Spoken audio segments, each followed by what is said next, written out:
ನಾನು ಸುರೇಶ್ ಅವ್ರಿಗೆ ಮೊದಲೇ ಬಾರಿ ಏನು ಭೇಟಿ ಮಾಡ್ತಿಲ್ಲ. ಬೆಂಗಳೂರಲ್ಲಿ ನಾನು ಕ್ವಾರ್ಟರ್ಸಲ್ಲಿ ಇದ್ರೆ ಅವ್ರು ಬರ್ತಾರೆ, ಅವ್ರು ಯಾವಾಗ ಇಲ್ಲಿದ್ರೆ ಅವ್ರ ಮನೆಗೆ ಬಂದು ಭೇಟಿ ಮಾಡೋದು ನಾವು ಇಬ್ಬರದು ಸಹಜ.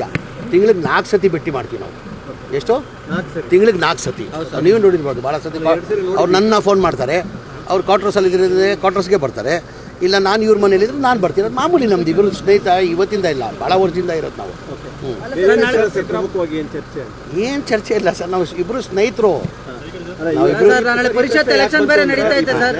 ಸಹಜವಾಗಿ ತಾವು ಮೊದಲ ಬಾರಿಗೆ ಸಚಿವ ಸಂಪುಟದಲ್ಲಿ ಬರ್ತೀರಿ, ಮೊದಲ ಲಿಸ್ಟಲ್ಲಿ ಅಂತ ಇತ್ತು, ತಡವಾಗಿದೆ. ಹಾಗಾಗಿ ಸಹಜವಾಗಿ ಕುತೂಹಲ ಇದೆ. ತಮ್ಮ 2ನೇ ಲಿಸ್ಟ್ ಕುತೂಹಲ ಏನಿಲ್ಲ. ನಾನು ಪದೇ ಪದೇ ಅವಾಗ ಹೇಳ್ತಾನೆ ಇರ್ತೀನಿ, ನಮ್ಮ ಪಕ್ಷ ಹೈಕಮಾಂಡ್ ಏನು ನಿರ್ಧಾರ ಮಾಡಿದಾಗ ಅದಕ್ಕೆ ಬದ್ಧ ಅಂತ.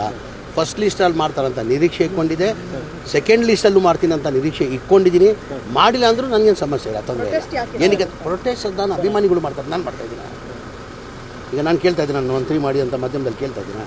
ಅಭಿಮಾನಿಗಳು ಎಲ್ಲದರಲ್ಲೂ ಸಹಜ. ಅದು ಅವ್ರವ್ರ ಅಭಿಮಾನಿಗಳು ಅವ್ರ ಲೀಡರ್ನ ಮಂತ್ರಿ ಮಾಡೋಂತ ಕೇಳೋದಂಥದ್ದು ಎಲ್ಲ ಕಡೆ ಸಹಜ. ಅದು ಭಾಳ ಜನ ಕೇಳ್ತಾರೆ, ಹಂಗೂ ನನಗೂ ಕೇಳ್ತಾರೆ. ಸ್ವಲ್ಪ ಬೇಸರದಲ್ಲಿದ್ದಾರೆ ಸಮೀರ್. ಖಂಡಿತ ಇಲ್ಲ, ಖಂಡಿತ ಇಲ್ಲ, ಏನೇನು ಇಲ್ಲ. ನನ್ನ ಮುಖದ ಮೇಲೆ ಕಾಣ್ತಾ ಇದೆಯಾ ಬೇಸರ ಇದೆಯಾ ಅಂತ? ನನ್ನ ಮುಖದ ಮೇಲೆ ನಾನು ಕಾಣ್ತಾ ಇದೆಯಾ ಬೇಸರ ಇದೆಯಾ ಅಂತ? ಖಂಡಿತ ಏನೇನು ಇಲ್ಲ. ಅಡ್ಡ ಮತದಾನದ ಆತಂಕ ಕೂಡ ಇದೆ ಅನ್ನುವಂಥದ್ದು 5ನೇ ಅಭ್ಯರ್ಥಿಗೆ ಇಲ್ಲ, ಆ ಥರ ಏನಿಲ್ಲ. ನಾವು ನಿನ್ನೆ CLP ಮೀಟಿಂಗು ನಾನು ಹೋಗಿದೆ. 140 ಜನ ನಾವು ಒಗ್ಗಟ್ಟಾಗಿದ್ದೀವಿ. ನಾವು 28 ಹಾಕೊಂಡ್ರು 5 ಅಭ್ಯರ್ಥಿನೂ ಗೆಲ್ತಾರೆ. ನಮ್ಗೆ ಅಡಿಷ್ನಲ್ ಏನು ಓಡಬೇಕಾಗಿಲ್ಲ. ಅಡಿಷ್ನಲ್ ಏನು ನಾವು 140 ಇದ್ದೀವಿ. ನಾವು 140ಗೂ 28 ಹಾಕೊಂಡ್ರು ನಾವು ಎಲ್ಲ 5 ಅಭ್ಯರ್ಥಿ ನಾವು ಗೆಲ್ತೀವಿ. ನಮಗೇನು ಸಮಸ್ಯೆ ತೊಂದರೆ ಇಲ್ಲ. ಯಾರು ಹೇಳಿದ್ರೆ ನಿಮಗೆ ಹೈಕಮಾಂಡಲ್ಲಿ ಕ್ಲೋಸ್ ಇದೆ ಅಂತ? ಎಲ್ಲಿ? ನಾನು ಕೇರಳ ಚುನಾವಣೆಗೂ ಹೋಗಿದೆ, ತೆಲಂಗಾಣ ಚುನಾವಣೆಗೂ ಹೋಗಿದೆ. ಪಕ್ಷ ನನಗೆ ಏನೇನು ಜವಾಬ್ದಾರಿ ಕೊಟ್ಟಿದೆ ಆ ಜವಾಬ್ದಾರಿನ ನಾನು ನಿಭಾಯಿಸ್ಕೊಂಡು ಬಂದಿದ್ದೀನಿ. ಮುಂದೇನು ಪಕ್ಷ ಏನು ಜವಾಬ್ದಾರಿ ಕೊಡ್ತಾರೆ ಅದು ನಿಭಾಯಿಸ್ತೀನಿ. ಅಗತ್ಯನೇ ಇಲ್ಲಲ್ಲ ನಮಗೆ. ನಾವು ಹೇಳ್ದಿಲ್ಲ 28 ಹಾಕೊಂಡ್ರು ನಾವು 5 ಜನನೂ ನಾವು ಗೆಲ್ತೀವಿ. ಬೇಕಾಗಿಲ್ಲ 28 ಇದ್ರೆ ಸಾಕು.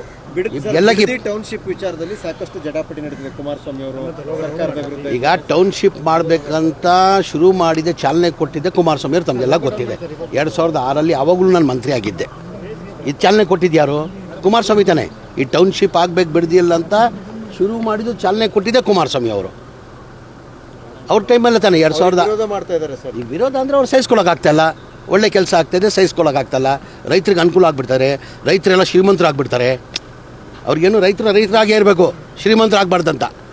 ಈಗ ಟೌನ್ಶಿಪ್ ಆದರೆ ಏನಾಗ್ತದೆ? ಲ್ಯಾಂಡ್ ವ್ಯಾಲ್ಯೂ ಜಾಸ್ತಿ ಆಗ್ತದೆ, ಲ್ಯಾಂಡ್ ವ್ಯಾಲ್ಯೂ ಬರ್ತದೆ. ಅವ್ರ ಲೆಕ್ಕಾಚಾರ ಏನಂದರೆ ರೈತರಾಗೇ ಇರಬೇಕು, ಬಡವರಾಗೇ ಇರಬೇಕು, ಅವ್ರು ಶ್ರೀಮಂತರು ಆಗಬಾರ್ದು.